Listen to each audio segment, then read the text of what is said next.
பிடிச்சோம். ஆனா ஒரு மீன் பிடிக்கல. இந்த கடல்ல எங்களை தவிர யாரும் கிடையாது. ஏன்னா நாங்க தான் கடல் ராஜாக்கள். ஆனா எங்களுக்கு ரொம்ப புழுதி வர ஆரம்பிச்சு. இந்த இடம்லாம் பார்த்தா தெரியும், தூசி ஓவர் தூசியா இருக்கு.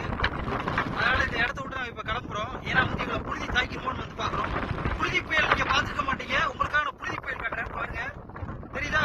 அதான் புழுதி புயல். உங்களுக்கு தெரியாது, ஆனால் தெரியுதா நான் கேட்பேன், ஆமான்னு சொல்றேன். இதுதான் என்னுடைய ஆராய்ச்சி மையம். இந்த ஆராய்ச்சி மையத்தை நான் உங்களுக்கு வந்து காட்டுறேன் பாருங்க.